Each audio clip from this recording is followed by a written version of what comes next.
High, আজকে যেটা পড়াবো সেটা হচ্ছে আমরা দেখতে পাচ্ছি ডাইরেক্ট থেকে ইনডাইরেক্ট স্পিচ। আমরা অনেক সময় ডাইরেক্ট আর ইনডাইরেক্ট আমরা বুঝতে পারি না কিভাবে কি হয়, কি দেখলে আমরা উপায় বার করে নিতে পারবো খুব সহজ কৌশলে দাঁড়াতে, আর কি লিখলে আমাদের এই আনসারটা সঠিক হতে পারে। চলো এটা আমরা দেখে নিই। প্রথমেই লেখা আছে চেঞ্জ ইনটু ইনডাইরেক্ট স্পিচ।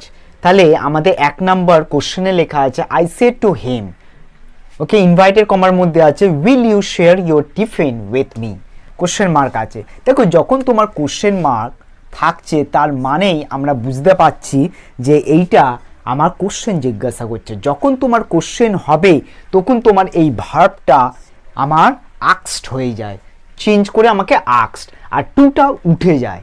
ঠিক আছে, টুটা তুমি লিখতে পারবে না আক্সডের পরে, সেটের পর লেখা যায়, বাট আক্সের পর আমরা লিখতে পারি না। তাহলে আমাদের এই আইডিয়াটা আমাদের থাকতে হবে।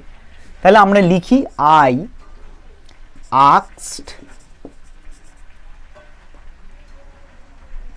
হিম, আমরা টুটা সরিয়ে দিলাম, এবার হিম বসালাম, আই আক্সড হিম।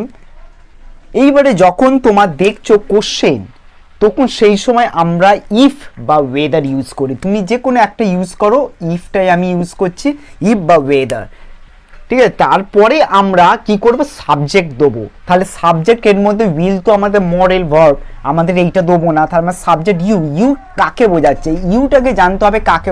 ইউ মানেই এই সেকেন্ড সাবজেক্ট, মানে পরের সাবজেক্টকে কাকে বলছে, অবজেক্ট বা আমার কমপ্লিমেন্ট অবজেক্টটাকে আমরা ধরতে হবে সেটা কাকে বলছে। তাহলে হিমকে, হিম মানে একটা ছেলেকে, তাহলে হি হবে।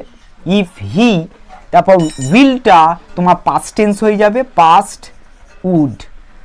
তাহলে I asked him if he would share his tiffin, ইয়োরটা চেঞ্জ হয়ে গিয়ে আমরা যখন হি করেছি তখন ইয়োরটা হিজ হয়ে যাচ্ছে, হিজ টিফিন উইথ। এইবারে মি আছে, তখন মিটার সময় আমরা কি লিখব, উইথ। তাহলে মিটাকে আমাকেই বোঝাচ্ছে, ঠিক আছে। তাহলে উইথ আমরা এটা মিটা মি রেখে দেবো।